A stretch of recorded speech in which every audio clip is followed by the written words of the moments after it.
cái ba thì nó mê mê nó dương min chấm liệt số xoa cô mà cần chỉ là bọc như bà đón khá tao như bà nó đón là được đây á na mê mê bà ngày nó dương mà nó dương ngon chỗ làm là được đây thăm bây á còn bị buồn mùi bấy đáp còn đáp tại tùng về nhá tùng thì tùng về nhá mê mê thì đó em nó là nó về thì mày mình tập phục kê cho nó mê mê dừng tình tập kê là tập ra bên lối về tập không mẹ nhóm muối bên lụa na thế bà mê mê thì nó bây giờ em món này cá này một cá ô tôm lên tôm đập đây ngày mấy nhau đây ai nó ba vừa được bỏ nhẹ em món này bỏ là ô bãi là ô và kho mê mê rồi đòn lương mình là gà và đứng bãi nhưng mà bãi này bãi mà nó mình so cài rồi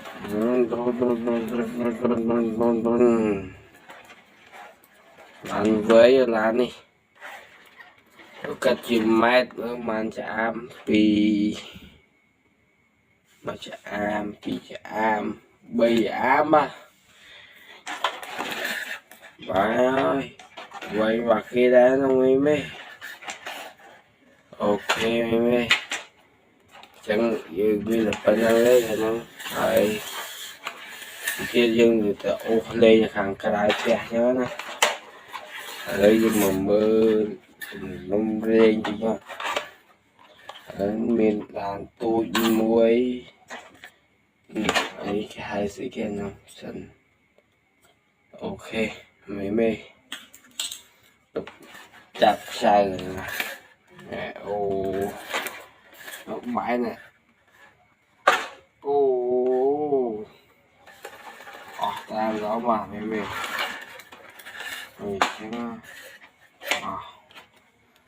và đây đồ titan từ thọ được hàng sai đâu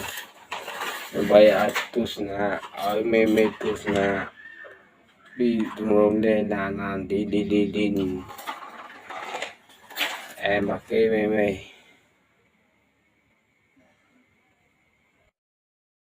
mê mê nhưng đo khéo tí hay cái gì mà đã đi tuần là nó rồi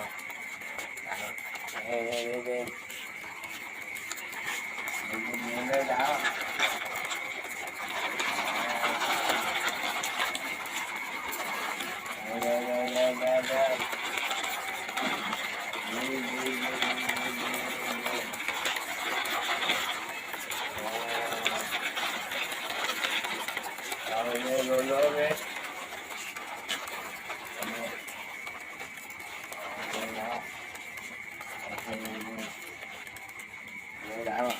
rồi đó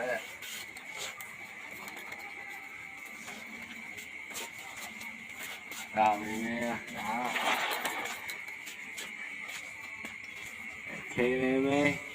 lên lại như bên đó mò ta rồi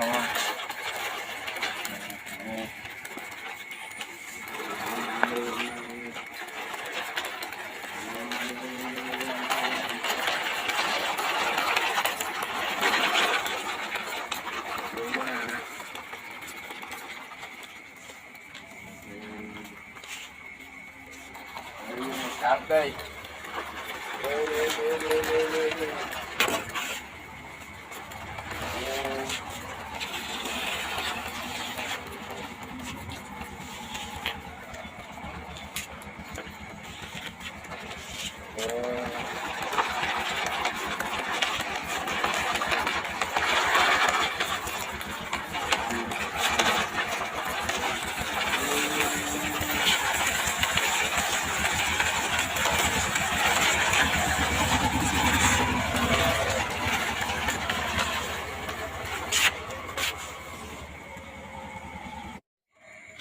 nhưng tôi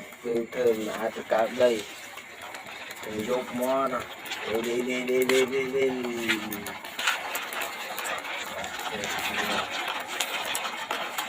đây rồi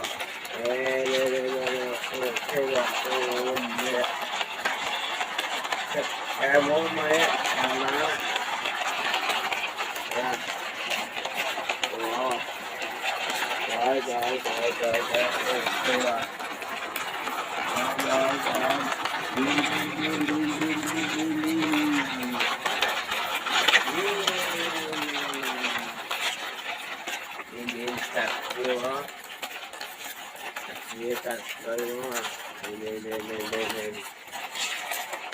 ok bạn rồi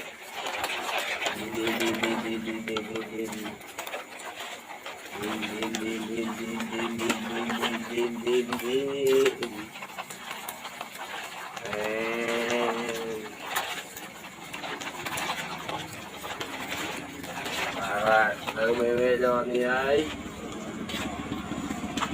đợi với bạn lấy người ta đi hai ba ấy vừa cát lẹ đàn cô nàng ấy ba đỡ camera đi ua đi đỡ mê đỡ như ra làm cáp đây ra bên đó mà họ đây ấy ba đây với ba đây ạ lấy cặp đóng cam đóng tí chặt cho bài đó ok đó đây lấy đi gì cho đam mê là nó đi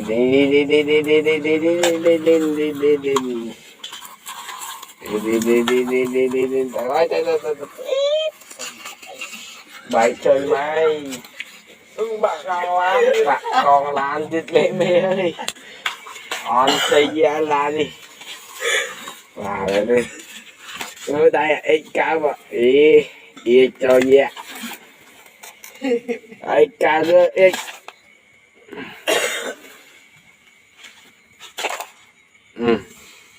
bỏ số tập mong pin đậu bằng muối mong với mong mãi đấy pin đậu bằng muối vô cái này ok mình tập cả là bà lấy ra cá chạm đó mà chạm á ai cá ấy lấy giờ tôi bên đi cái thỏi tí bà này thông chơi dinh muối ấy bà ấy cũng tôi được với lịch phong rồi bà đấy Pali bà là nhung ok đập được bạn con vào lấy tới bà ok có tới bà em về tới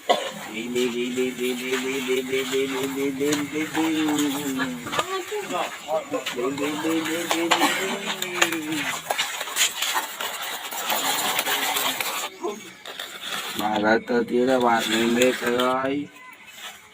bạn mình xong tật nó bà ok bà đi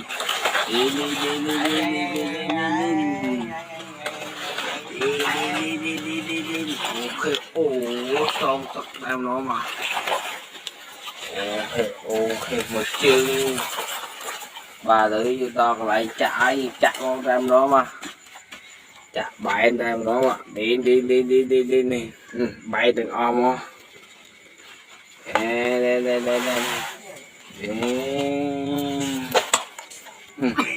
đây bạn đi đi ok chặt cho đây rồi ok mê ba rồi mê đi lử dừng chặt hỏi tại chi lần nãy tự do tôi nhưng mà đi đằng đó là đi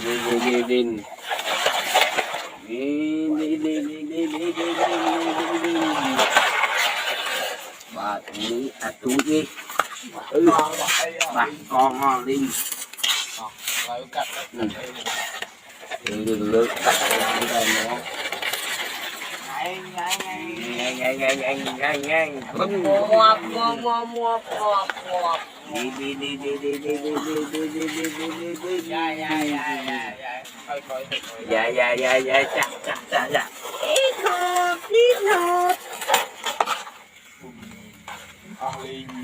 Linh và lên đi mê của pageជួយចុច like subscribe ណាមើលដើម្បីទទួលបានវីដេអូថ្មីៗខ្ញុំបាទអរគុណមេអូខេបាទថ្ងៃហ្នឹងមេហ្នឹងយើងមានជំរាបសួរស្វាគមន៍មកកាន់ channel របស់ខ្ញុំបាទដនខាទាំងអស់គ្នាបាទហ្នឹងដនឡានទឹកដីហ្នឹងណាមេបាទថ្ងៃហ្នឹងយើងនាំចូលឡានទឹកដីថ្មីហ្នឹងណាកង់ 241 10 còn 10 tay tùng về nha nè tùng ạ thì tôi về nha nè mê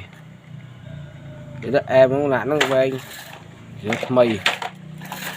mình tập sọc kê chẳng nó mê giờ tình sọc kê ra sọc lại bên lúa mình sọc không mình nhóm muối bên lụa nè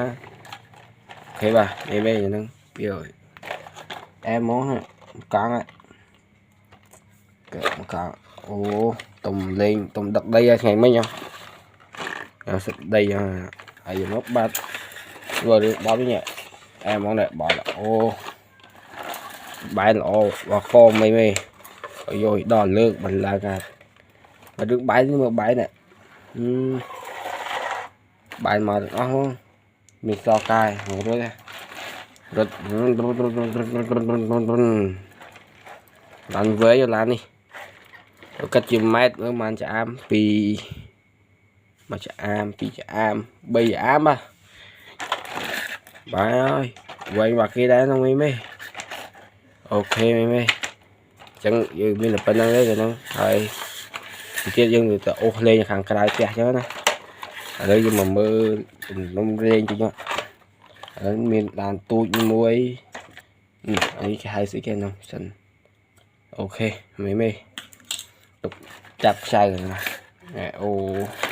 nó bãi này ô tay đó mà mê chẳng và lấy đô titan từ thọt được hàng cái đâu nên bây giờ tôi sẽ ở mê tôi sẽ đi rôm lên là đi em bà kia mê mê nhưng mà đo khéo tía hay anh chứ mà đã đi con lan đó nhưng mà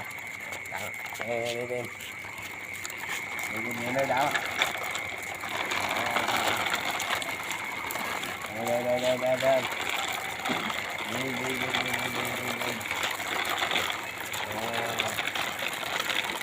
đây đây lối biết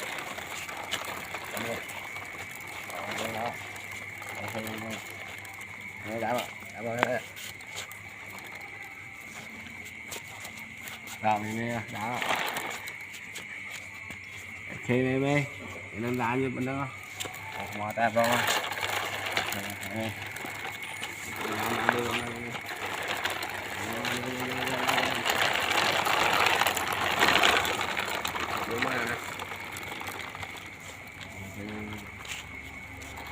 cắt đi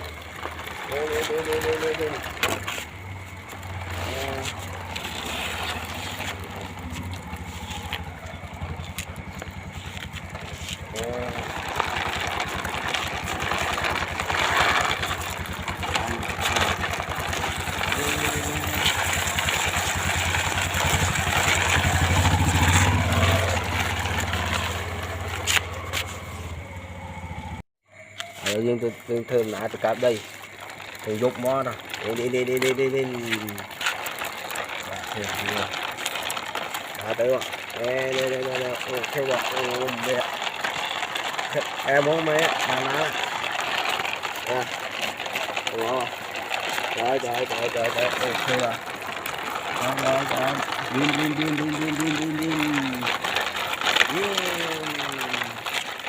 đi chặt vô đó chia chặt đây đúng không lên ok bạn rồi đi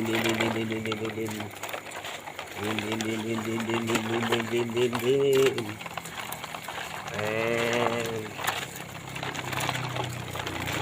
Bạn đợi mê đo đi ấy. Đợi lại bạn. Đợi chúng ta đi hai ba. Hãy vừa cắt lẹ lan con lan ấy. Ba đợi camera đi là ua đi. Đợi mê đợi cho làm cặp đây ra mình đó mà họ đại ích mà. Đây cái bạn đây vậy. Đây cặp làm cặp đó không tích đặt chút bài đó. Ok bạn ơi. Ở đây đi, giờ đam mê là đam đi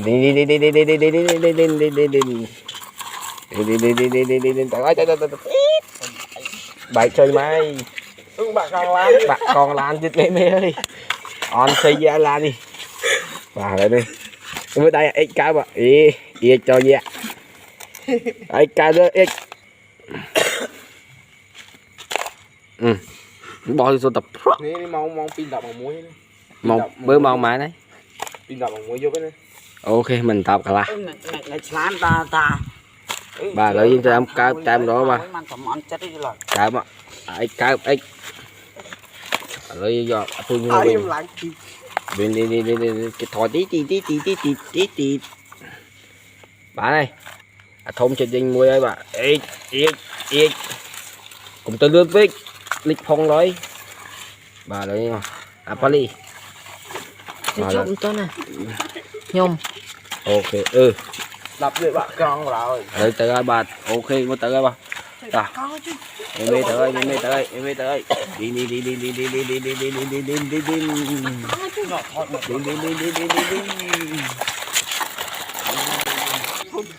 bà lại tới tiếng là bạn em mê tới ơi bạn em mê long tật đó à bạn ok bà đi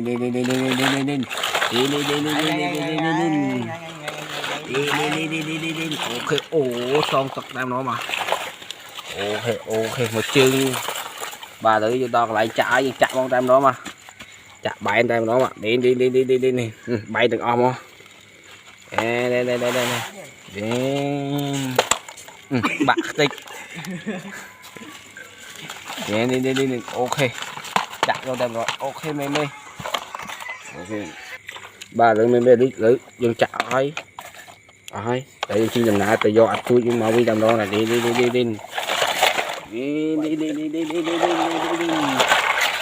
bà này đi ăn chui đi bạn con à linh đừng lướt đặt lan ra nữa ngay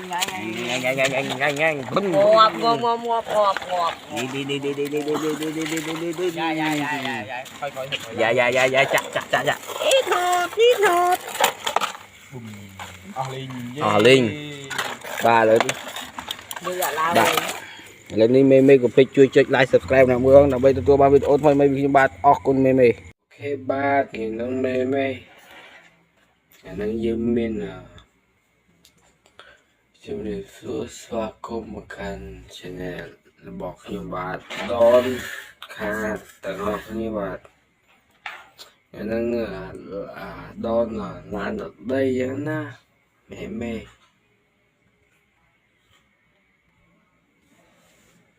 bà cái nó nhưng mà nó dương ngon trồ lan ở đây thâm mây á còn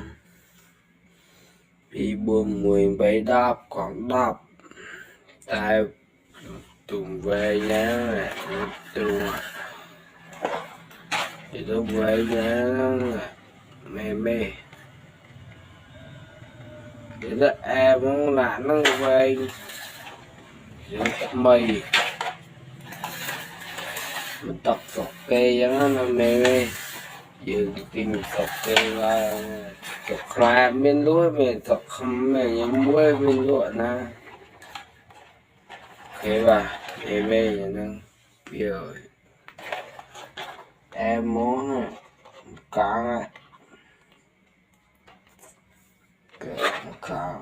ô tùng lên tùng đặt đây hẹn mấy nhau đây ai nó ba vừa được bao nhiêu nhẹ em món này bỏ là ô bãi lỗ và khô mây mê rồi đo lương bằng là gà và đường bãi mà bãi nè bãi mà nó mình so cài rồi rồi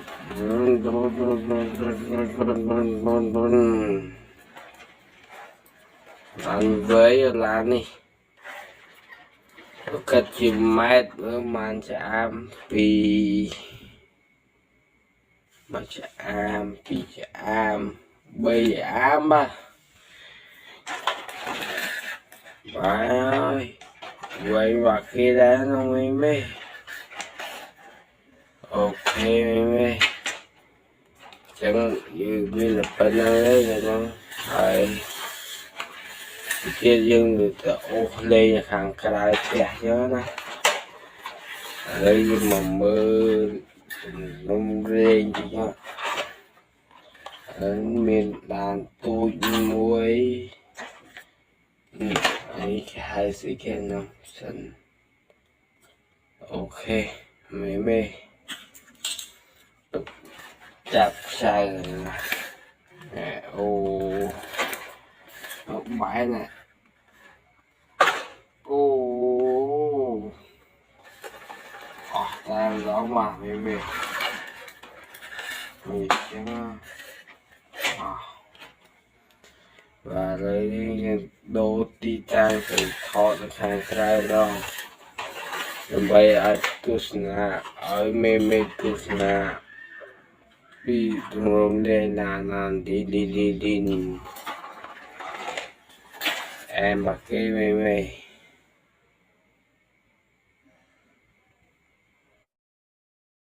mê mê mình đo khéo tía hay ấy chứ mà đã đi cơn la nó nhưng mà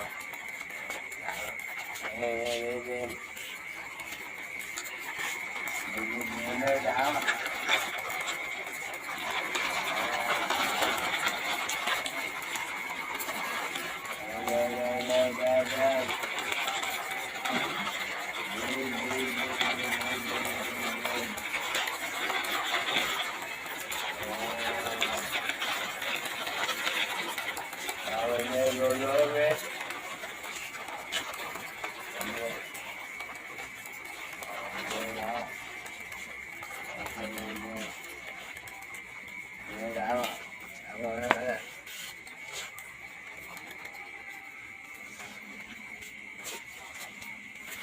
vào nghe đó ok baby đơn giản như bên đó ngoài ta rồi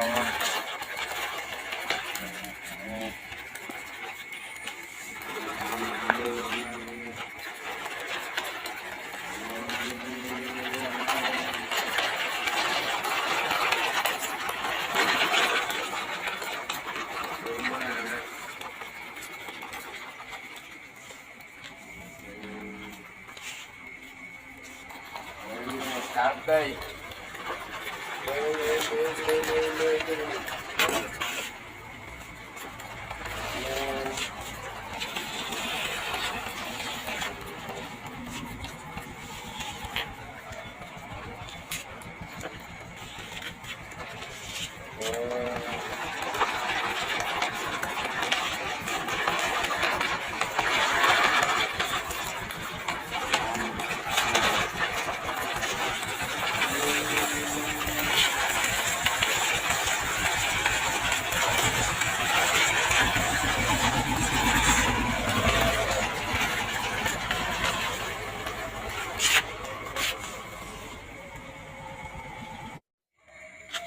nhưng thơm là từ cả đây thì dục mó đó đi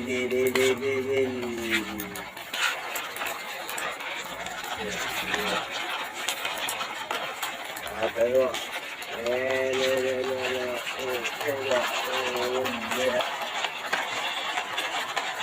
em ôm mày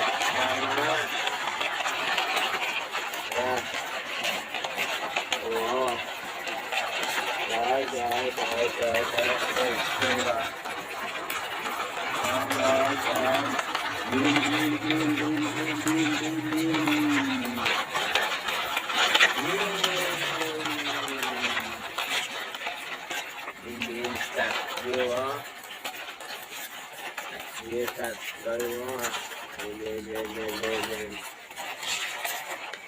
Ok bạn ơi, đi đi đi đi đi đi đi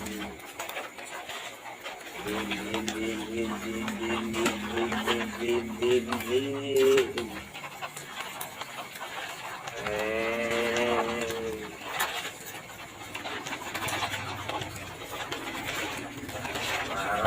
Đỡ mê cho đi ấy. Đỡ lại bác. Rồi ta đi hai ba. Hãy thua cát lẹ đàn con lan ấy. Ba đỡ camera đi để ua đi. Đỡ mê mê đỡ kia sẽ làm cáp đây làm đó mà họ đại ích mà. Đây với bạn đây ạ. Đây cặp làm cam đông tí chặt chút bài đó. Ok ba ơi. Rồi đi, đi giờ đâm lên là đâm lên đi đi đi đi đi đi đi đi đi đi đi đi đi đi đi bài chơi mày bà con lan chứ mẹ mẹ ơi on xây ra là đi bà rồi đi đưa tay ấy cá mà ý ý cho nhẹ ấy cá nữa ấy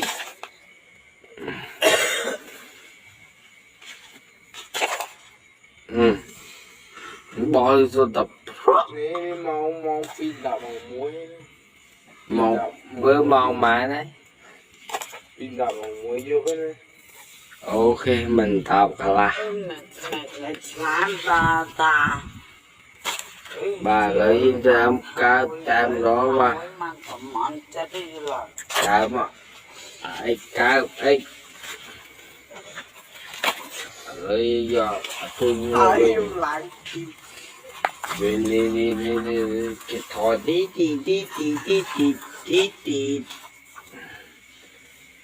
bà này không chỉ dinh muối ấy bà ê cũng từ nước với lịch phong rồi bà lấy Apali bà là nhôm ok đập để bà con rồi tới tới bà ok có tới bà em đi tới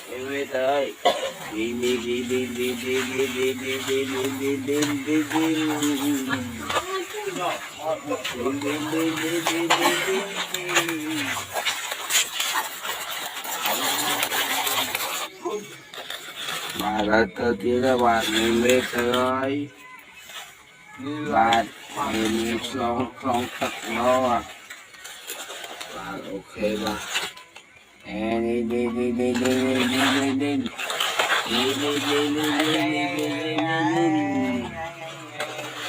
đi xong tập làm nó mà ok một chương bà thử vô toàn lại chạy con tam nó mà chạy bạn tam nó mà đi nè bay đừng ôm không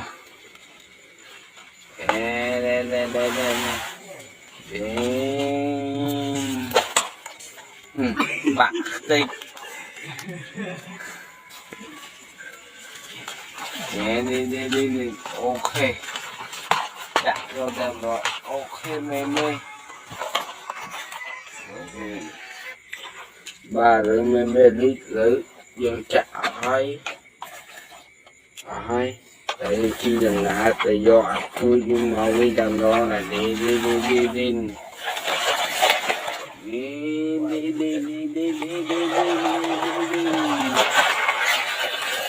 bà đi tôi đi bà con ngò linh đi đi nước đặt nữa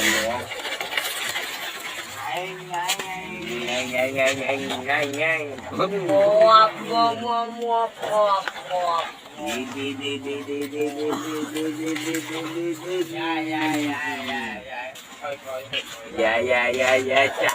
dạ dạ ít nốt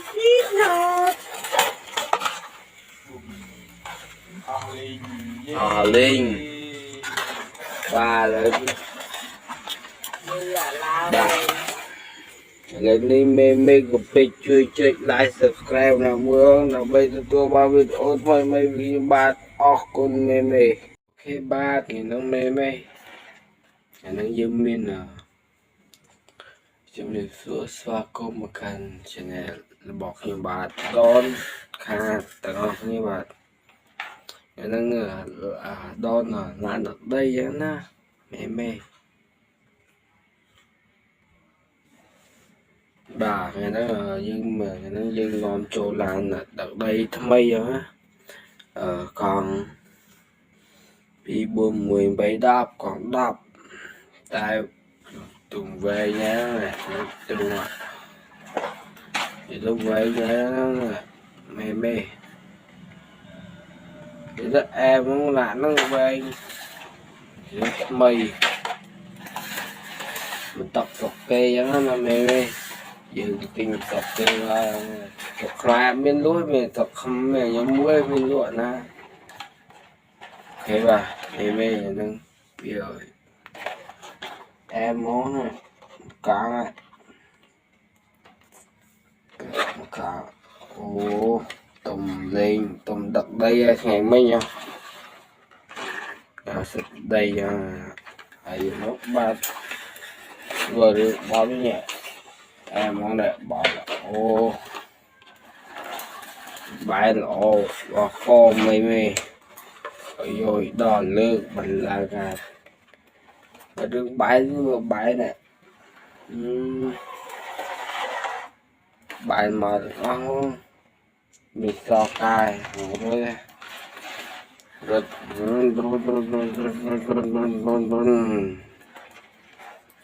ăn với là đi cách chim mát nữa man chạm vì mà chạm vì chạm bây ám á bà ơi quay vào kia đã nó mê ok mê chẳng như là phải năng lấy rồi nó phải kia dương người ta ô lên hàng cái đại chè nhớ nè ở đây nhưng mà mơ nông lên chứ nhá ở miền đàn tôi muối ấy cái hai sự kiện nó sân ok mê chặt sai rồi nè ô nó bãi này ô ta đó mà mê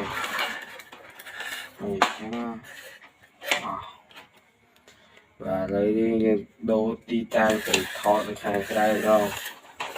bây ở tusna ở mê tusna đi tung đây là đi em mặc cái mê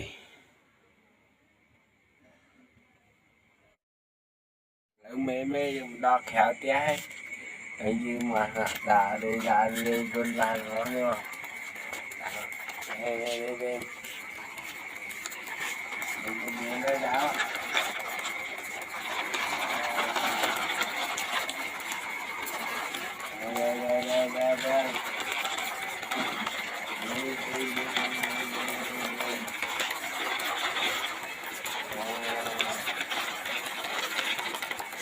đây rồi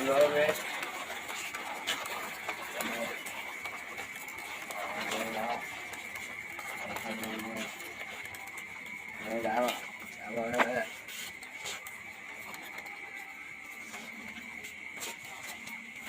Rồi nghe đó. Ok mê. Cái năm lá như bên đó. Một mò ta rồi.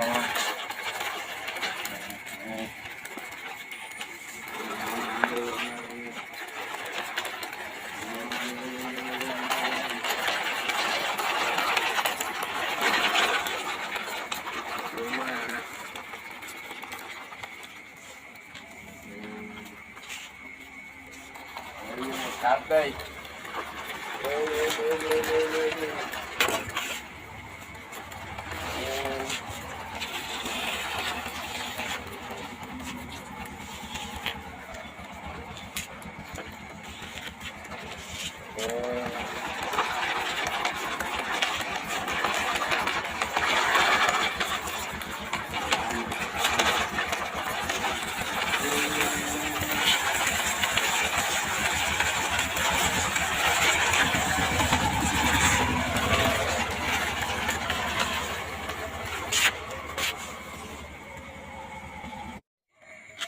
Nhưng tôi thường là tôi cắt đây. Mình dục mò đó. Đi.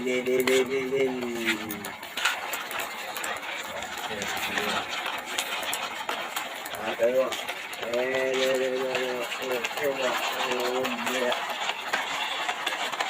Em hôm nay má. Trời.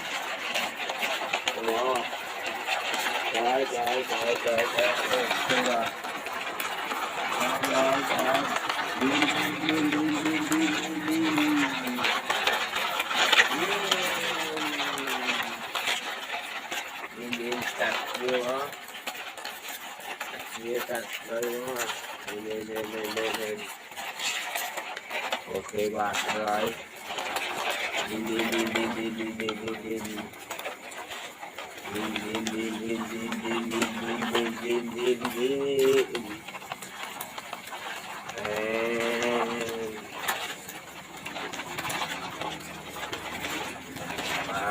Đợi mê cho đi ấy. Đợi lại bạn. Đợi cho con đi hai ba. Hãy vừa cắt lẹ đàn con nàng ấy. Ba đợi camera đi để ua đi. Đợi mê đợi cho làm cạp đây ra đó mà họ đại ích ra. Đây cái vạt đây ạ. Đây cặp đồng cạp đồng tí chặt cho bài đó. Ok ba đây. Lấy đi, nhìn cho tao mình là nó đi.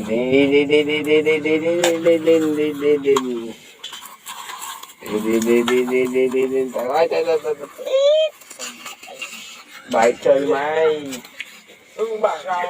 Bạn còn làm chết mê ơi. On xây ra là đi. Và lại đi. Ở đây ấy cá mà. Ý cho nhẹ. Ấy cá nữa ít.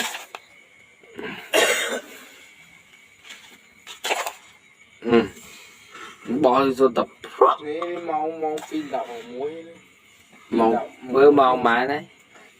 Pin đập vào muối vô cái này. Ok mình tập cả là. Bà lấy ra cá tam đó mà. Cá mà. Ấy cá ấy.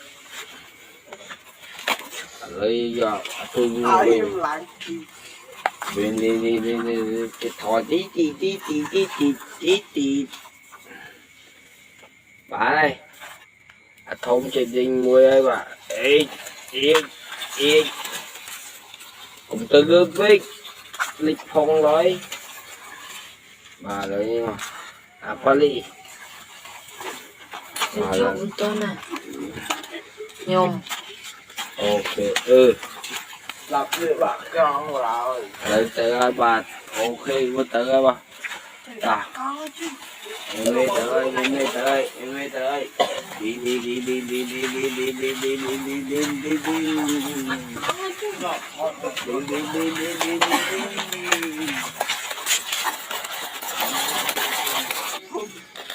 Bà ra tới tí là bạn mê tới.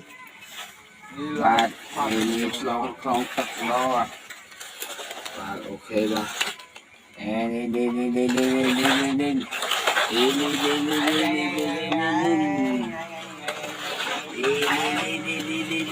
ូខេអូឆ្លងទឹកតែម្ដងបាទអូខេមកជើងបាទឥឡូវយើងដល់កន្លែងចាក់ហើយចាក់មកតែម្ដងបាទចាក់បែនតែម្ដងបាទនេះបែនទាំងអស់មក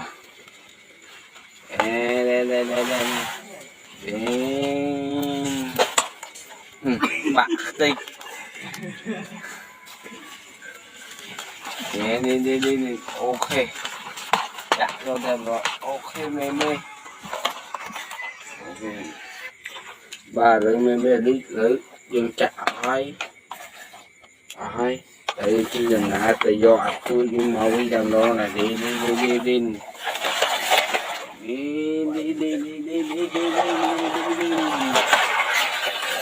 បាទនេះអាទូចនេះបាទកងមកលីងឡើយកាត់យើងលើកកាត់ទៅដល់មក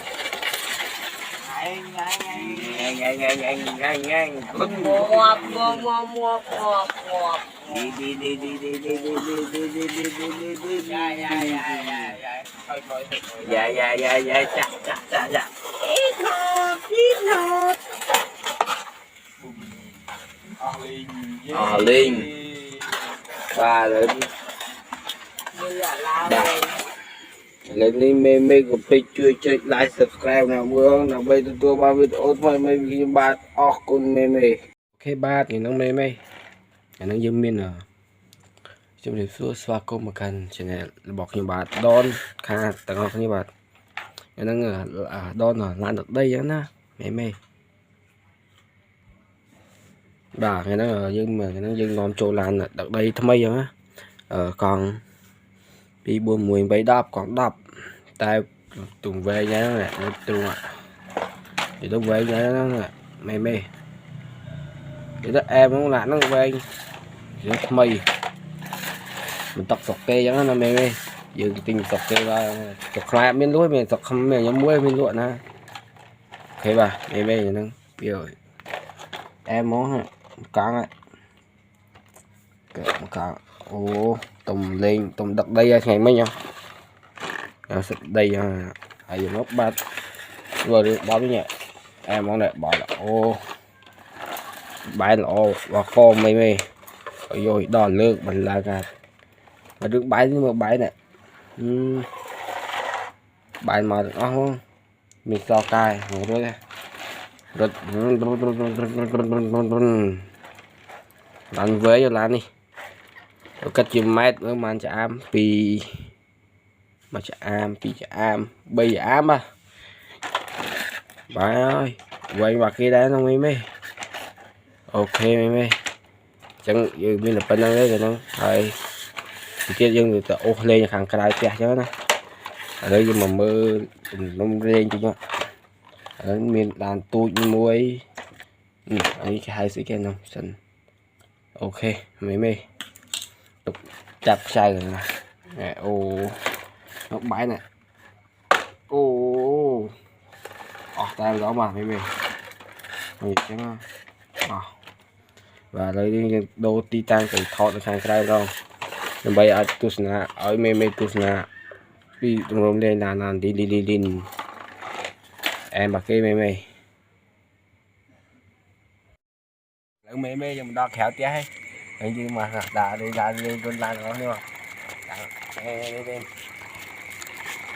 nơi đó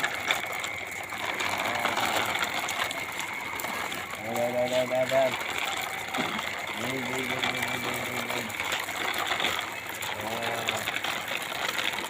rồi đây lối biết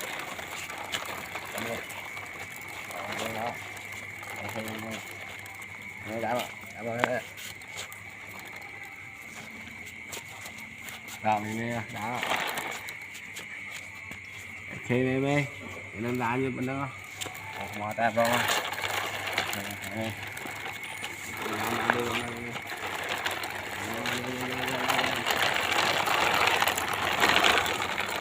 nhưng mà cắt đi đi.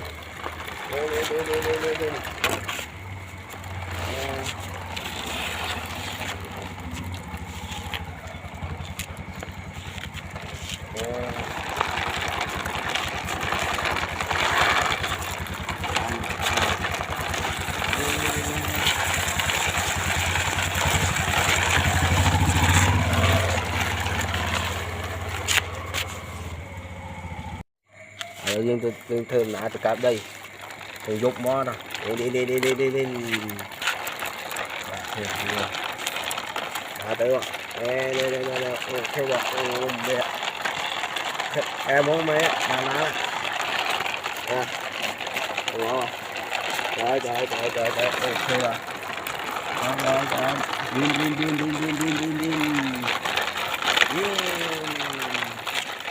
Win chặt vô hả chia chặt đây đúng không lên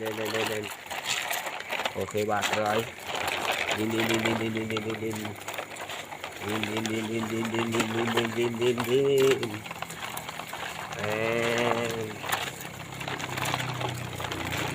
bà bạn đợi mê đòn đi ấy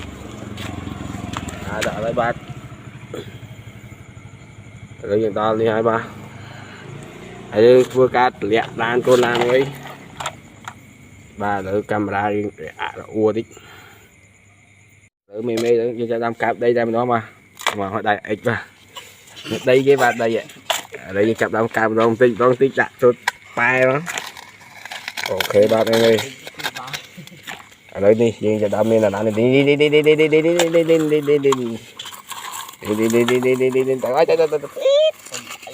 bài chơi mai bạn con lan chết mê ơi on xây ra lan đi vào đây đi mới đây ít cá mà ý cho gì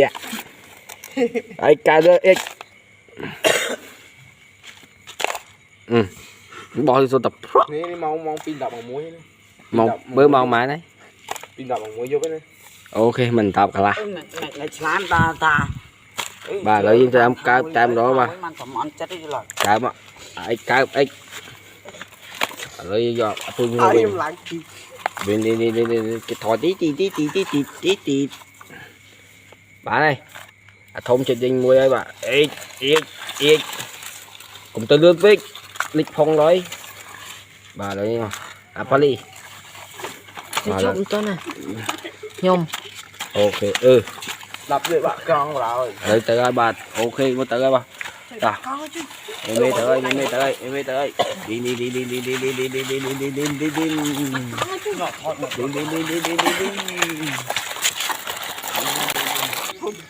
bà đã tới tiếng là bạn em mê tới bạn em mê long tật đó à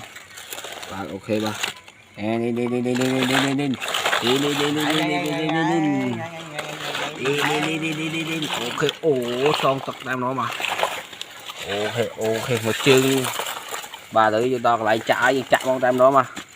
chặt bảy tam đó mà đi bay từng om không đây bạc tích đi ok chặt con tam đó ok mê ok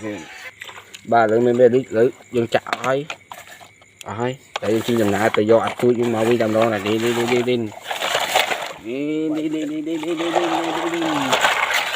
bà này túi đi bạn con linh đi nước đặt ra đây nữa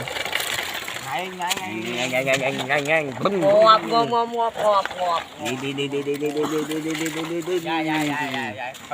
dạ chặt ít hột linh bà lên lên đi mê của page chui like subscribe nào mưa nào bây tôi ba video thôi mấy video ba con mê ok ba thì nó mê nó dương miên là chúng để xóa có một căn channelบอกnhư bạn đón khá tận hợp như bạn nên là đón là làm được đây á mê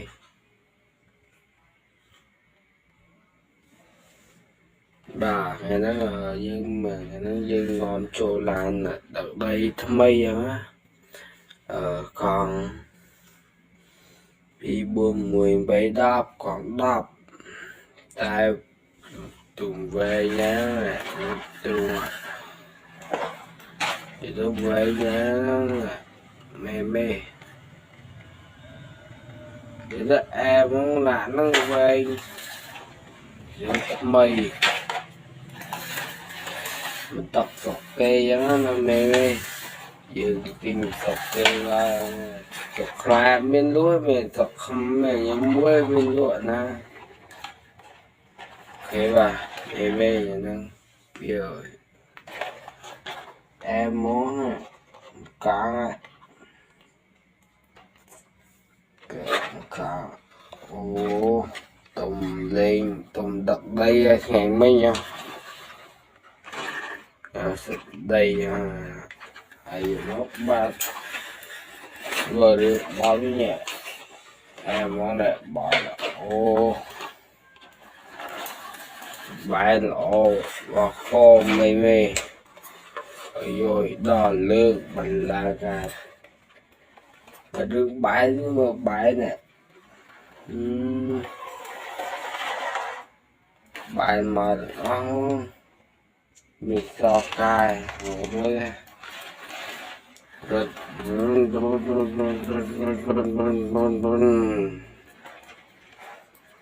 ăn với là này cách chim mát với man chạm vì mà chạm vì chạm bây ám ba bà ơi quay mặt khi đã nó mê mê ok mê mê chẳng như bây là bên đây là nó phải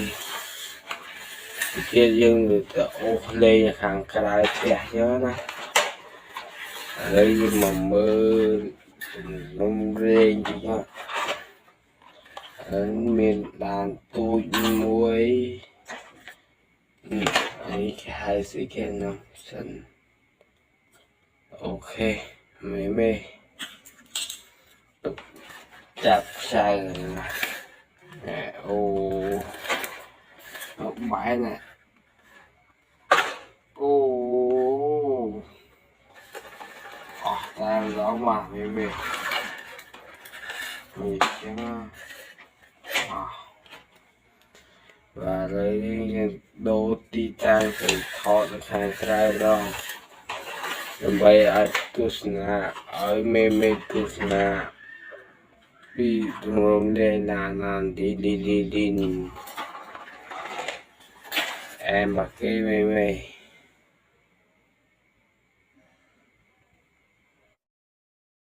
แล้วមេមេយើងមិនដល់ក្រៅផ្ទះ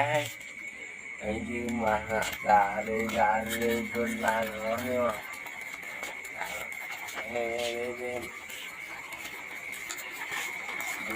nơi đảo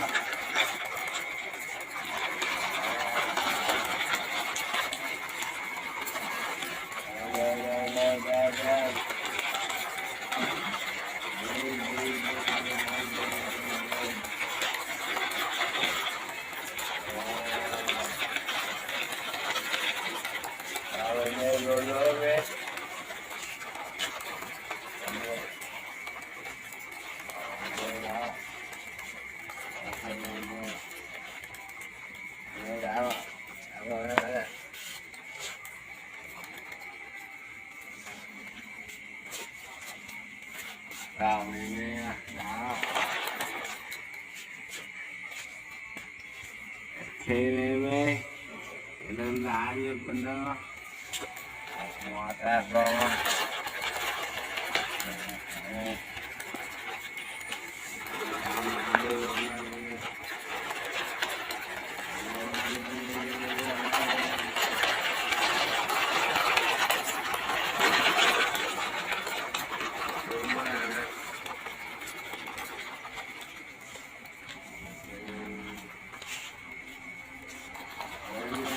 đây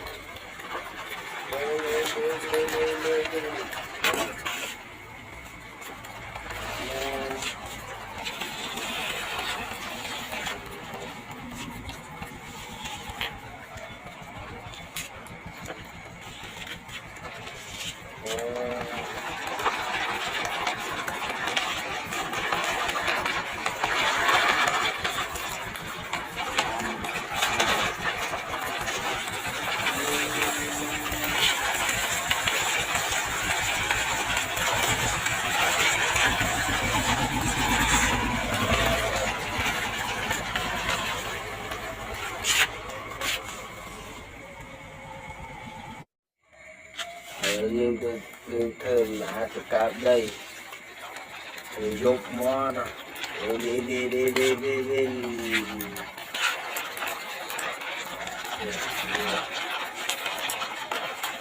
tới rồi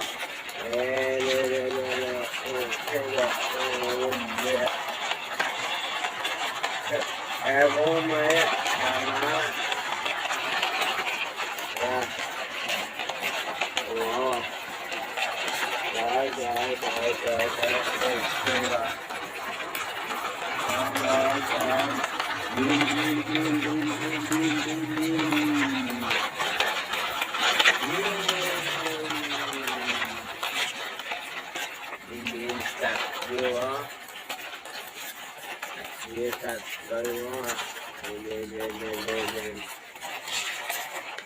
ok bạn rồi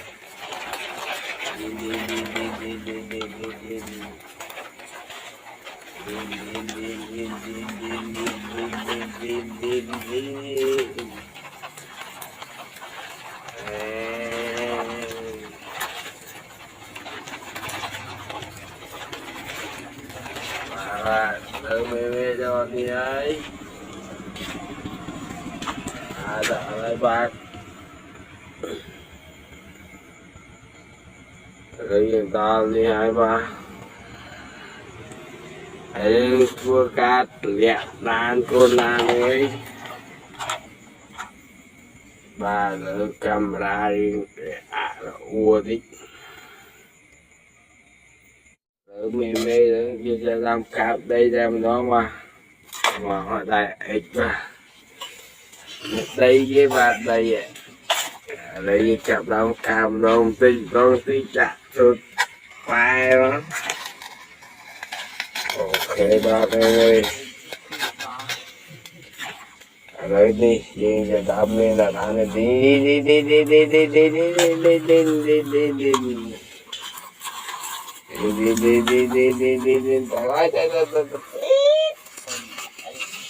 bài chơi mai bà con lan chứ mẹ ơi on xây ra là đi bà rồi đi người ta ít cá mà ý cho nhẹ ít cá nữa ít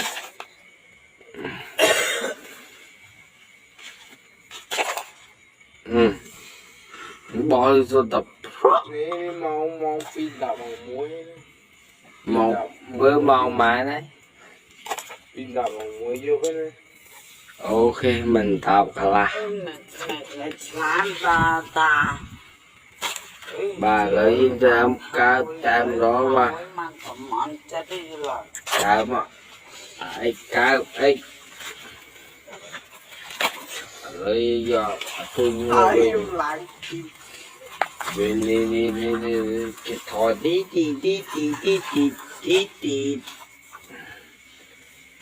bà này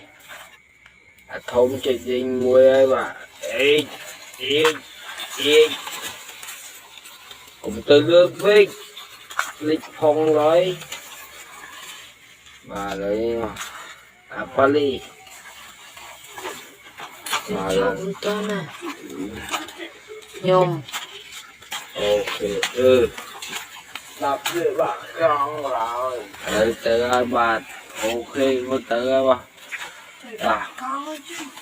em về tới đi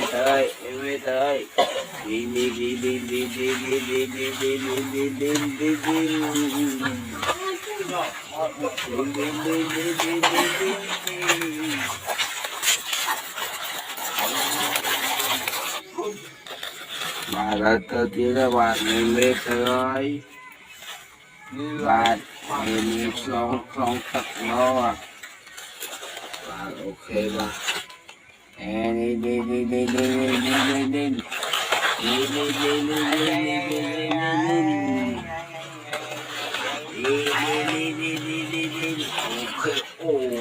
xong tập làm nó mà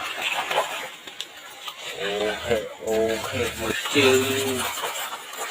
bà tới toàn lại chạy con tam đó mà chạy bạn tam đó mà đi nè bay từng ôm không đây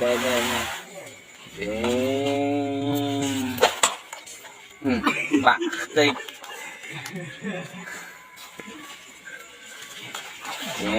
đi ok đặt vô đem rồi ok mê ba rồi mê đi lử dân chặt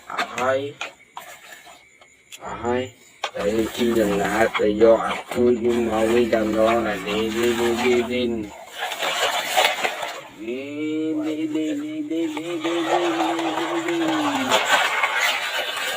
bà đi tôi đi bà con ngò linh đi lướt đặt nữa ngay Mua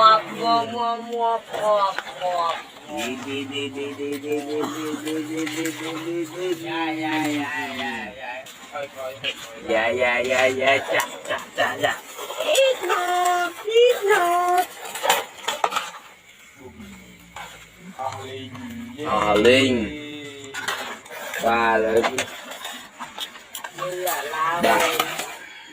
lên đi mê của page chui like subscribe nào mưa nào bây giờ tôi bao video mới mấy video ba con mê